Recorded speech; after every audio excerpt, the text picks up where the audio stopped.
Rádio Fraternidade, a emissora do bem na internet. O Espiritismo nos solicita uma espécie permanente de caridade, a caridade da sua própria divulgação. Emmanuel. www.radiofraternidade.com.br 24 horas ligadas em você com uma programação diversificada.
Olá, caro ouvinte da Web Rádio Fraternidade, a emissora do bem na internet.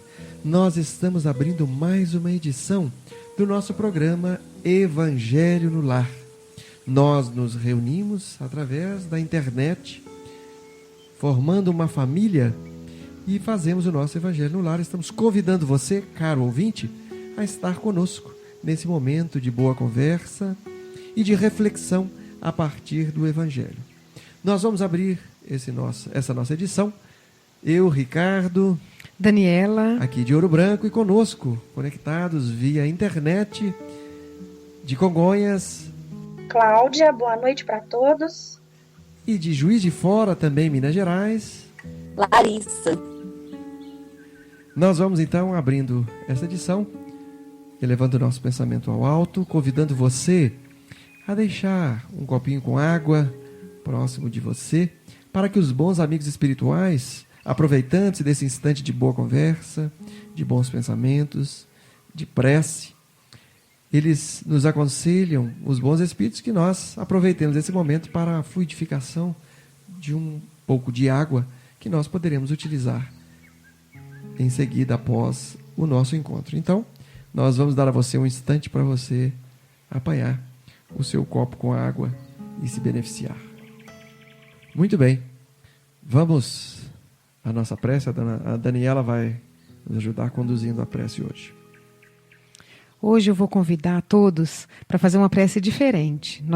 A nossa prece hoje vai ser uma música muito bonita que chama Vaso Novo, do Jean Charles. É uma música espírita que fala dessa nossa vontade, né, de entregar a nossa vida a Deus, para que Deus possa fazer dentro da nossa vida a vontade dele. Vamos à prece.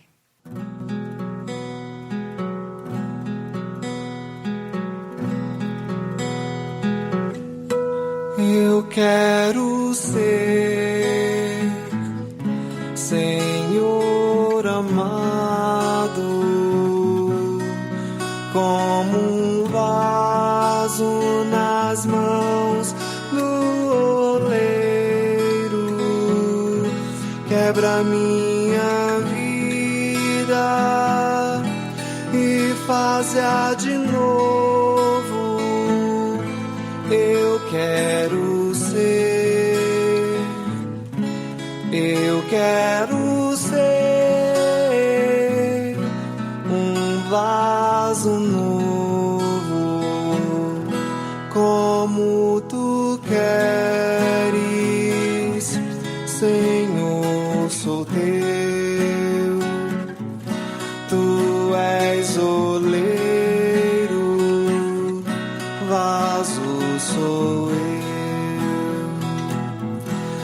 quebra e transforma,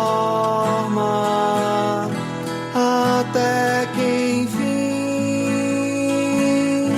tua vontade se faça em mim. Eu quero ser Senhor amado, como um vaso nas mãos no oleiro.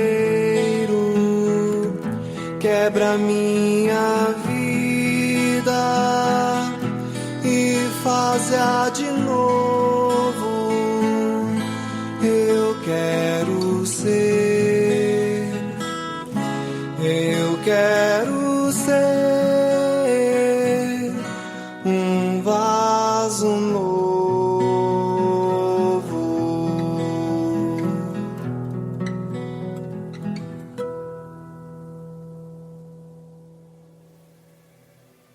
Que assim seja. Que assim seja. Nas vibrações dessa prece cantada e sentida, nós abrimos essa edição do Evangelho no Lar. Nós procuramos sempre, na abertura do nosso Evangelho, buscar uma página que nos ajude a centrar os nossos pensamentos, deslocando das preocupações do dia a dia para nos concentrarmos na família, que é o tema central do Evangelho no Lar. Então nós buscamos o livro SOS Família, cuja autora é Joana de Ângeles, e hoje nós vamos iniciar a leitura do capítulo 13, cujo título é Estudo Evangélico no Lar. Na expressiva República do Lar, onde se produzem as experiências de sublimação, estabelece o Estatuto do Evangelho de Jesus como diretriz de segurança e legislação de sabedoria, a fim de equilibrares e conduzires com retidão os que aí habitam em clima familiar. Semanalmente, em regime de pontualidade e regularidade, abre as páginas fulgurantes onde estão esculpidos os ditos do Senhor e estuda com o teu grupo doméstico as sempre atuais lições que convidam a maduras ponderações de imediata utilidade. Aurirás inusitado vigor que te fortalecerá do íntimo para o exterior, concitando-te à alegria. Compartilharás no exame das questões sempre novas na pauta dos estudos, dos problemas que inquietam os filhos e demais membros do clã, encontrando, pela inspiração que fluirá abundante, soluções oportunas e simples para as complexas dificuldades, debatendo com franqueza e honestidade as limitações e os impedimentos, que não raro geram atrito, estimulando a animosidade no concerto de reparação na intimidade doméstica. Penetrarás elucidações dantes não alcançadas, robustecendo o espírito para as conjunturas difíceis em que transitarás inevitavelmente. Ensejar-te-ás diálogos agradáveis sob a diamantina claridade da fé e a balsâmica medicação da paz, estabelecendo vigorosos liames de entrosamento anímico e fraternal entre os participantes do ágape espiritual.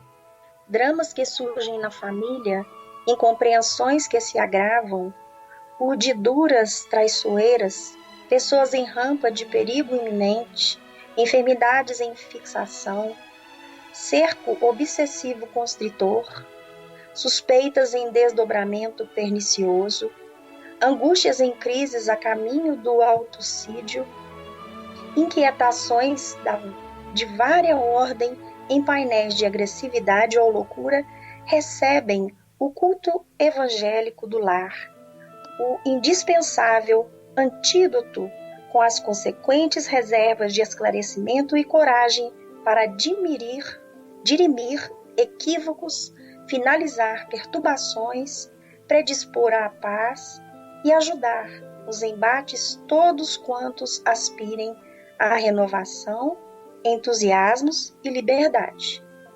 Onde se acende uma lâmpada, coloca-se um impedimento à sombra e à desfaçatez.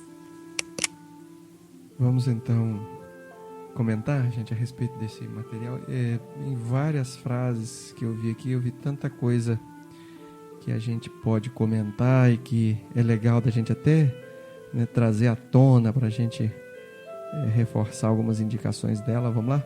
Quem se candidata aí? Esse texto é um convite ao Evangelho no lar, né? Às vezes a gente fica assim, onde que eu vou buscar forças para as minhas dificuldades? E ele mostra aqui claramente que o Evangelho no lar é essa fonte, né?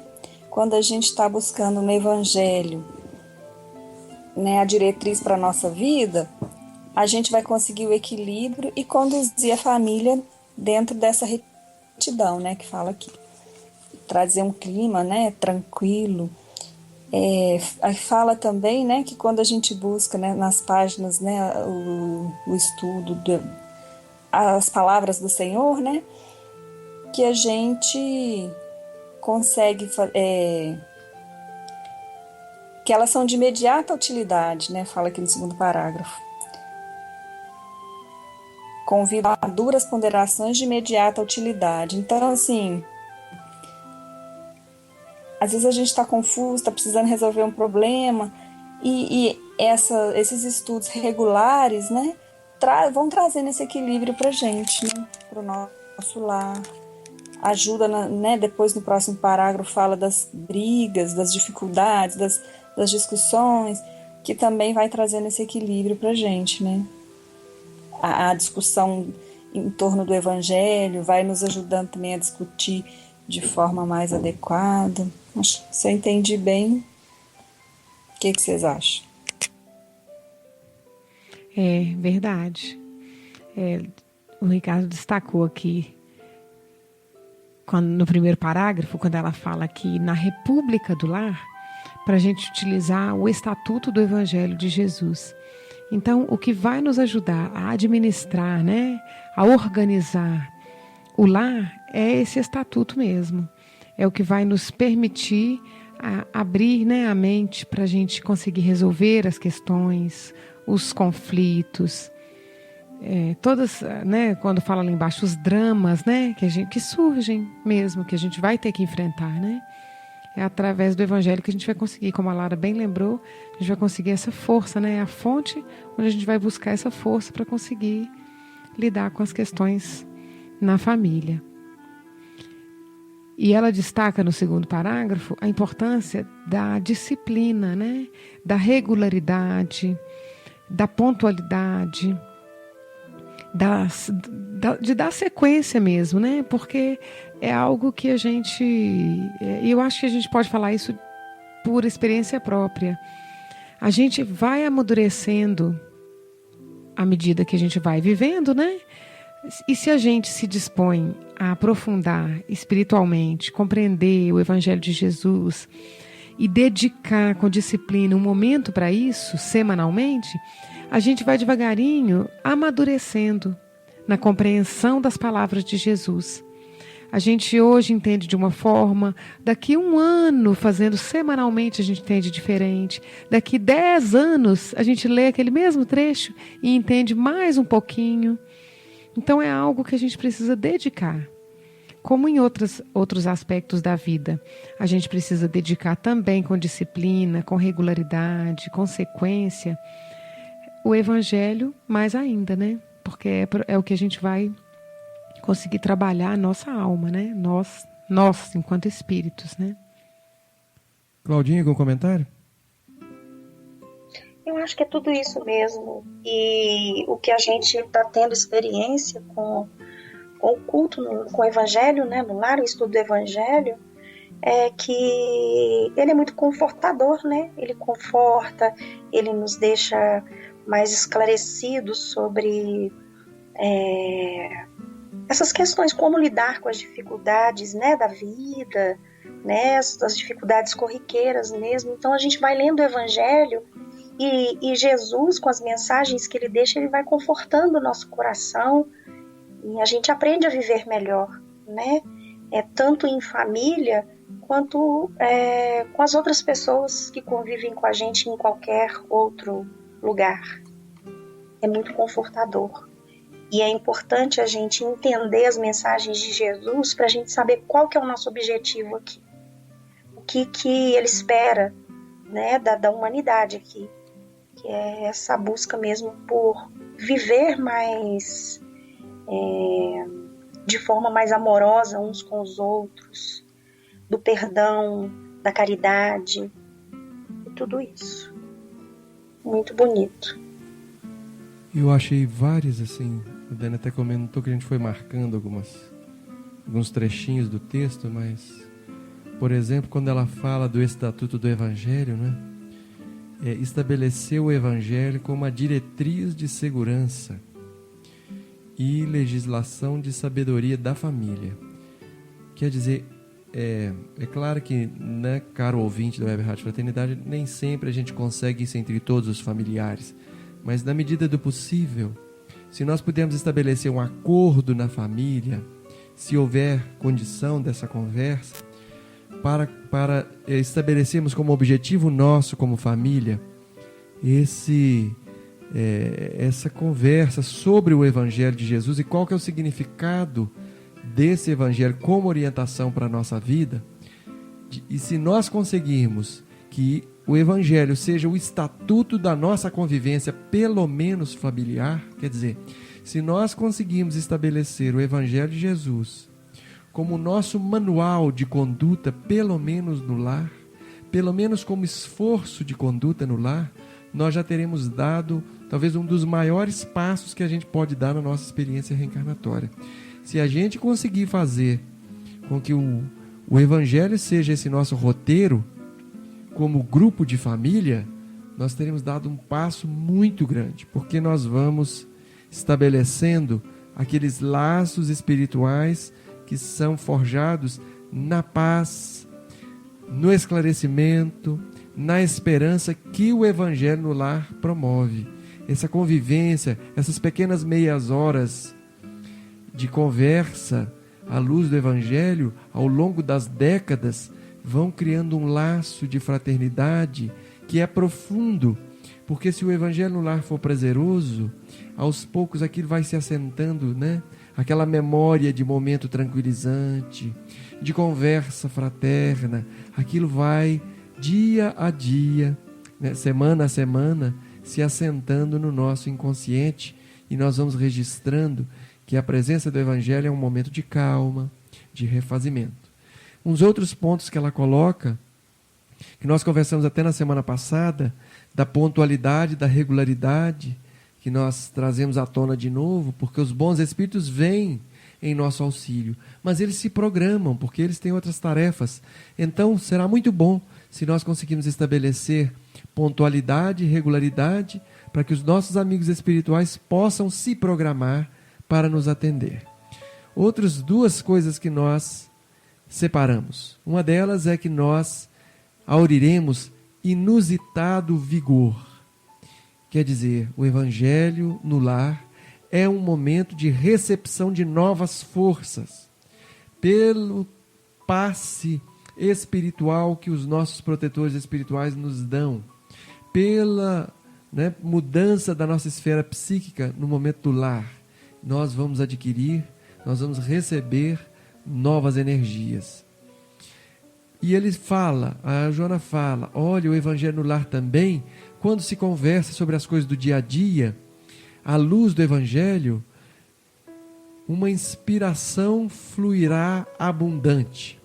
E nós vamos aqui e ali encontrando soluções oportunas e simples para os problemas que inevitavelmente todos nós vamos enfrentar.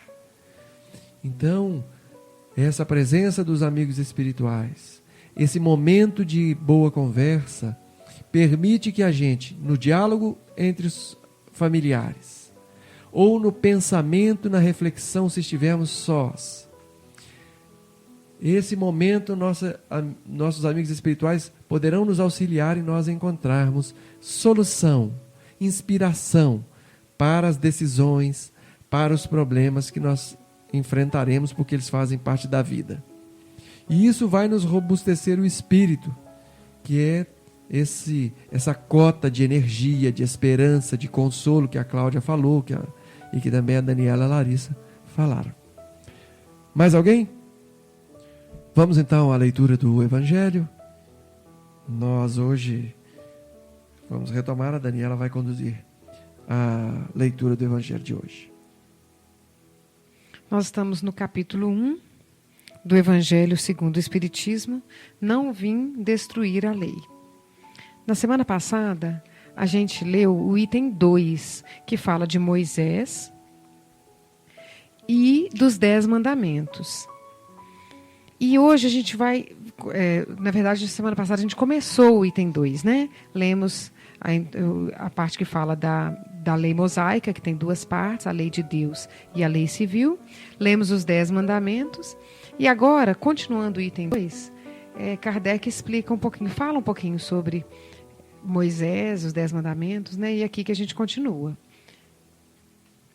Continuando, então, nós vamos ao comentário de Kardec.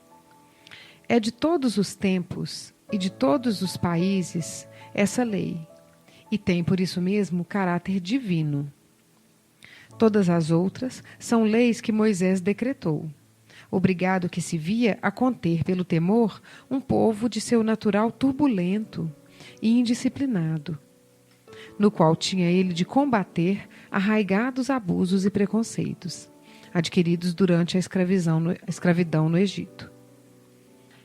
Para imprimir autoridade às suas leis, houve de lhes atribuir origem divina, conforme o fizeram todos os legisladores dos povos primitivos. A autoridade do homem precisava apoiar-se na autoridade de Deus, mas só a ideia de um Deus terrível podia impressionar criaturas ignorantes, nas quais ainda pouco desenvolvidos se encontravam o senso moral e o sentimento de uma justiça reta. É evidente que aquele que incluíra entre os seus mandamentos não matareis, não causareis dano ao vosso próximo, não poderia contradizer-se, fazendo da exterminação um dever.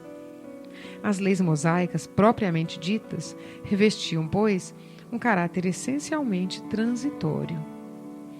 Então aqui Kardec explica, porque quando Jesus fala que não veio destruir a lei, Kardec deixa claro que quando ele fala isso, ele se refere à lei divina, os 10 mandamentos. Porque além dessa, Moisés acrescentou várias regras de conduta para o povo que ele comandava, e ele falava que essas outras regras de conduta também eram lei de Deus, também tinham sido trazidas por Deus, para que pudessem ser seguidas. Porque se ele falasse, não, eu vou acrescentar mais umas coisas aqui da minha cabeça, né? Porque eu acho que tem que para administrar aqui e tal, as pessoas não iam receber com autoridade. Então ele acrescentava mais regras civis, né, de natureza civil, para organizar a sociedade que ele tinha que comandar, e ele falava que aquilo ali também tinha origem divina. Quando Jesus fala que não veio destruir a lei, Jesus se refere apenas à parte divina, que são os 10 mandamentos. O restante, aí não, porque aí o restante não era da lei divina. Eram regras ali que Moisés estava utilizando e que depois essa parte Jesus destruiu, né? Porque essa parte não era de fraternidade, de justiça, né? Porque se a gente for ver os 10 mandamentos, como a gente comentou semana passada, eles são regras de bem proceder. Sempre lembrando que é para a humanidade, numa imaturidade muito grande, que ainda exigia muito o não, né? Não fazer isso, não fazer aquilo, muita limitação, igual a gente vê com a criança quando ela ainda é muito pequena. Tem que cercar muito e limitar muito, então tem muito não, né? À medida que a humanidade foi evoluindo, foi amadurecendo, a gente já teve outras revelações que a gente vai ver, né, mais para frente, com a mensagem de Jesus e posteriormente com a mensagem do Espiritismo, que esclareceu mais a gente sobre a lei divina, e a gente agora não precisa mais ficar falando o que não tem que fazer, a gente já pode falar o que pode fazer, né? Não matar, tá? Então a gente já entende que é amar, perdoar. E aí a gente não vai matar. Se a gente vai amar, se a gente vai tentar resolver os problemas, os conflitos, a gente não vai matar. Se a gente vai buscar a paz, a gente não vai buscar a violência. Mas para aquela humanidade ainda muito imatura, primeiro precisava falar, não pode matar. Para depois explicar que a gente resolve as coisas com paz, com diálogo, né, com perdão. Como que aquele povo ia entender perdão se ainda não entendia nem o não matar, né? Se achava que podia acabar com a vida do outro, não era a vida dele, né? Então a gente enquanto humanidade ainda precisava entender o lado do outro para poder entender a mensagem de Jesus, que falava, e depois do Espiritismo, né? Que fala pra gente, para fazer pro outro o que a gente gostaria que o outro fizesse para nós. Mais algum comentário, gente? Uma observação? Não tenho que comentar, mas só para falar que deu para entender um pouco, né? Que quando Jesus veio, ele falou que ele não vinha para destruir, né, a lei, né? Então deu para entender direitinho o que eram as leis de Moisés e as outras leis que ele também aplicava. Então Jesus só veio esclarecer algumas coisas, né? Ou seja, não esclarecer, mas enriquecer, né? De forma mais, como você diz aí, com menos não, mas explicando, né? O porquê dessas leis. Deu para mim entender, eu entendi, para eu entender. É como se a humanidade tivesse passado para um outro ano, né? Passou, fez a formatura, passou para o primeiro ano. Aí já a linguagem já pôde ser outra, né? Já tinham condições de entender de uma outra forma. Ok. Gente, nós estamos nos minutinhos finais do nosso Evangelho no Lar. Algum candidato ou candidata a conduzir a nossa prece de encerramento? Vamos levantar os nossos pensamentos até Jesus, sintonizar com as energias divinas em agradecimento a tudo de bom que temos alcançado em nossa vida, que é a tranquilidade, que é o conforto do Evangelho, que essas mensagens maravilhosas que a gente tem tentado colocar em prática na nossa vida para a gente procurar ser um ser humano melhor, entendendo melhor o nosso próximo, as dificuldades do próximo, respeitando as dificuldades do próximo, as nossas dificuldades também. Muito obrigado, Senhor, por nos ajudar a entender, por acalmar o nosso coração. Obrigado por esses momentos de oração na segunda, na terça-feira. Obrigado pela nossa família, pelos nossos amigos, pelos companheiros do trabalho, pelos vizinhos maravilhosos que a gente tem. Muito obrigado, Senhor, por todas as bênçãos na nossa vida. Às vezes a gente esquece tanto de agradecer, mas é muita bênção o tempo todo. Então queremos, Senhor, vos agradecer. Continuamos te pedindo, Senhor, mesmo sabendo que o Senhor está sempre ao nosso lado e vendo as nossas dificuldades, sabe do que necessitamos, mas queremos os pedir força para que a gente continue nesse caminho, equilibrados, fazendo as nossas orações. Ilumine o mundo inteiro, a todos os países, né? O nosso Brasil, o nosso governo, né? Abençoa, Senhor Jesus, a nossa presidenta, para que ela possa conseguir melhorar o governo. Ilumine as pessoas que estão ao lado dela também, para que eles possam também, de alguma forma, tentar seguir um caminho mais correto de justiça com o trabalho. Pedimos por todas as pessoas acamadas, pelas pessoas que estão sofrendo nas ruas, abandonadas, e muito especial por todas as pessoas que estão viciadas em drogas. Ilumine essas pessoas, Senhor. Abençoe essas pessoas, as suas famílias. os seus familiares, sua mãe, esposo, filhos. Pai nosso que estais no céu, santificado seja o vosso nome. Venha a nós o vosso reino, seja feita a tua vontade, assim na terra, como em todo o universo, Senhor. O pão nosso, do corpo e do Espírito, dai-nos hoje. Perdoai as nossas ofensas, assim como nós perdoamos a quem nos tem ofendido. E não nos deixe, Senhor, cair em erros e tentações. Livra-nos de todo o mal, agora e sempre. Santo anjo do Senhor, meu zeloso guardador, que a ti me confiou a piedade divina, sempre me rege, me guarde, me guie, me proteja, livrando-me de todo o mal, agora e sempre. Que assim seja. Que assim seja. Que assim seja. Que assim seja. Nas vibrações, então, dessa prece, Senhor, agradecemos a tua bondade para conosco, abraçamos os amigos que nos acompanham pela Web Rádio Fraternidade, despedindo-nos e marcando o encontro para a próxima semana. Muita paz.